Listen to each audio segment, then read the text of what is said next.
Magandang gabi po sa iyo, Kamisteryo. Pakitago na lamang po ako sa pangalang Rio.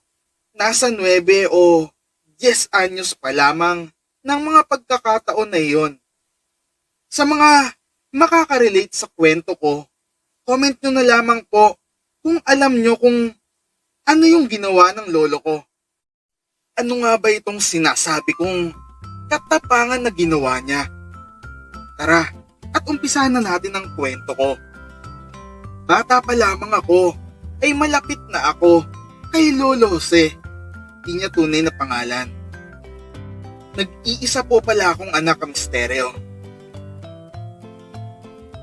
Lo, kumain na po ba kayo? Tara po, sabayan niyo na po ako.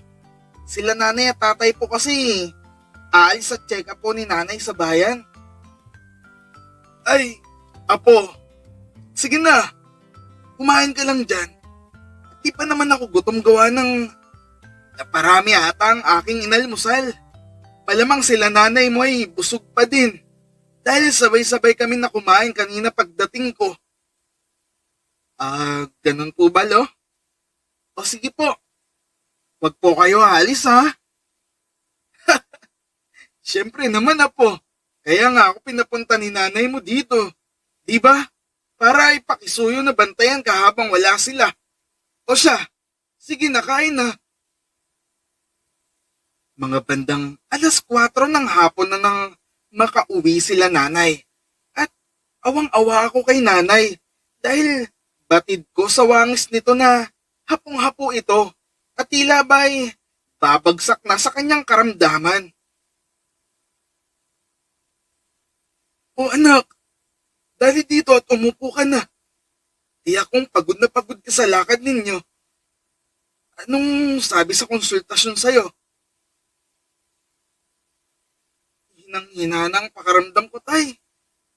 Ang sabi ng doktor ay pneumonia daw ho. Na kung di maaagapan ay huwag naman sana pero maaaring maging TB. Hayaan mo anak, at may awa ang Diyos. Malalagpasan mo rin yan. Marahil, gawa ng sa buong maghapon na gawain dito sa bahay, natutuyuan ka ng pawis. Sasabayan ng pagkatapos ay bibirahan mo pa ng paligo ng walang pahipahinga.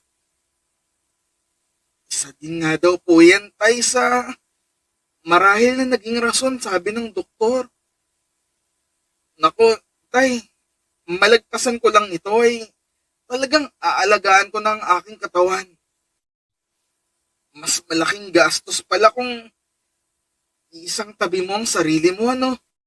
Ay talagang ganun, mahal.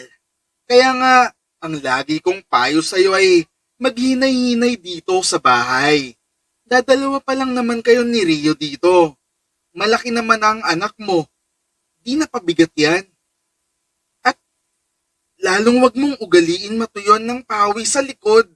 Sabay, bibirahan mo ng ligo. Di ka pa naman mahilig maligo ng may bantong mainit na tubig.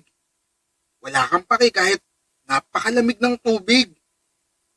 At saka nga po pala itay, baka may kakilala po kayo na albularyo. Ha? Bakit naman? Ito po kasing si Ginay. Inaaswang ho. Mag-uumpisa ho yan mga bandang 1:00 at lulubayan lang kami. Mga bandang 4:00.